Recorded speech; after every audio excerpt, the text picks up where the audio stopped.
আসসালামু আলাইকুম বন্ধুরা, আমরা যারা ড্রাইভিং লাইসেন্স করেছি বা নতুন করে ড্রাইভিং লাইসেন্স করতে দিয়েছি কিন্তু এখনো যারা ড্রাইভিং লাইসেন্সের স্মার্ট কার্ড পাইনি তারা কিন্তু ড্রাইভিং লাইসেন্সের স্মার্ট কার্ডের যে স্ট্যাটাস রয়েছে সেটা চেক করার জন্য কিন্তু আমরা বিআরটির যে একটা অ্যাপস রয়েছে, বিআরটিএ ডিএল চেকার যে অ্যাপ্লিকেশনটি, এটার মাধ্যমে কিন্তু আমরা আমাদের ড্রাইভিং লাইসেন্সের স্মার্ট কার্ডের যে স্ট্যাটাসটা রয়েছে এটা কিন্তু জানতে পারি। তো গত কয়েক মাস ধরে কিন্তু এই অ্যাপসটা কাজ করতেছে না এবং এটা প্লে স্টোরেতেও নাই।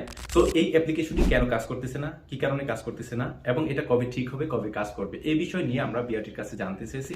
তো বিআরটি আমাদেরকে প্রাথমিকভাবে বলেছে যে এটা সার্ভারের প্রবলেম থাকার কারণে কিন্তু এই অ্যাপ্লিকেশনটি বর্তমানে কাজ করতেছে না। তবে এটা কবে কাজ করবে বা কবে ঠিক হবে এটা সুনির্দিষ্টভাবে এখনো কিছু বলেনি।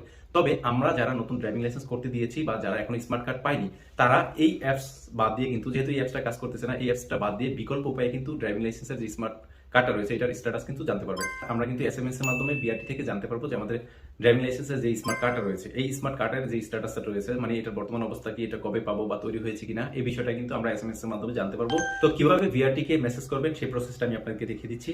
সর্বপ্রথম আপনি চলে যাবেন আপনার মেসেজ অপশনে যে আপনি বড় হাতের ডি তারপরে এল লিখবেন, তারপর স্পেস দিয়ে আপনার এখানে রেফারেন্স নাম্বারটা দিয়ে দিবেন, পাঠিয়ে দিবেন 2696 নম্বরে। পাঠিয়ে দেওয়ার পরে কিছুক্ষণের মধ্যে আপনাকে ফিডটি মেসেজের মাধ্যমে বিআরটি থেকে জানিয়ে দেওয়া হবে যে আপনার স্মার্ট কার্ডটা রয়েছে এটা তৈরি হয়েছে কিনা বা তৈরি হলে কবে পাবেন, এই সমস্ত বিষয়টা কিন্তু জানতে পারবেন।